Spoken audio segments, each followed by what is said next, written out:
ठाकरे हे काँग्रेसला धोका देणार आहेत आणि याची भीती काँग्रेसला असल्यामुळेच काँग्रेस 288 जागांवर तयारी करते. असं नाही आहे. आम्ही एकत्र आहोत. महाविकास आघाडी म्हणून एकत्र राहणार आहोत.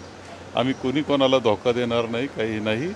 एक विचारानं ही निवडणूक करणार आहोत आणि महाविकास आघाडी जिंकणार आहे. मुख्यमंत्री महाविकास आघाडीचा होणार आहे.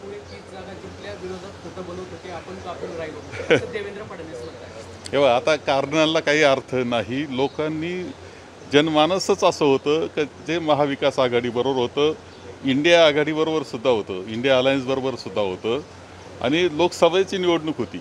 विषय वेगळे होते. जनता ही इंडिया आघाडीबरोबर होती, महाविकास आघाडीबरोबर होती. तिने तो निर्णय दिलेला आहे.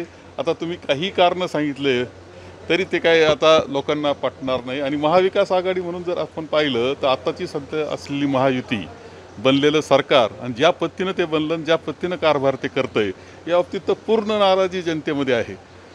जो निर्णय झाला लोकसभेला त्यापेक्षाही खूप चांगलं यश, त्यापेक्षाही खूप चांगलं यश हे आम्हाला महाविकास आघाडीला राहणार आहे. ती काँग्रेसला लागलेली लॉटरी आहे. एक वरून काय 14 जागा आल्यात. नाही तर आता तशा त्यांना 14 साली आणि 19ला लागल्यात. म्हणजे जर भारतीय जनता पक्षाला अनेकाला लॉटऱ्या लागल्या त्यावेळेस. खरं आहे. हे मात्र आता काँग्रेसच्या विचारावर किंवा आमच्या इंडिया अलायन्सच्या विचाराशी लोक निगडीत झाल्यानं हे यश मिळालेलं आहे. नाही ठीक आहे. त्यांची मांडणी ती आहे.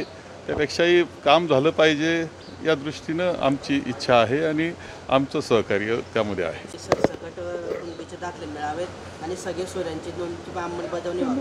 नाही ठीक आहे. याच्यामध्ये स्वतः मंत्रिमंडळात लक्ष घालून आहेत सर्वजण. अपेक्षा आहे का हा प्रश्न सुटला पाहिजे. मराठा आरक्षण युवकांना मिळालं पाहिजे या मताचे आम्ही आहोत. देश विदेशातील प्रत्येक घडामोडींचे लाईव्ह अपडेट मिळवण्यासाठी आता साम टीव्हीच्या सर्व सोशल मीडिया प्लॅटफॉर्मला लाईक, फॉलो आणि सबस्क्राईब करा. तसंच सर्व नोटिफिकेशनसाठी बेल आयकॉन प्रेस करायला विसरू नका.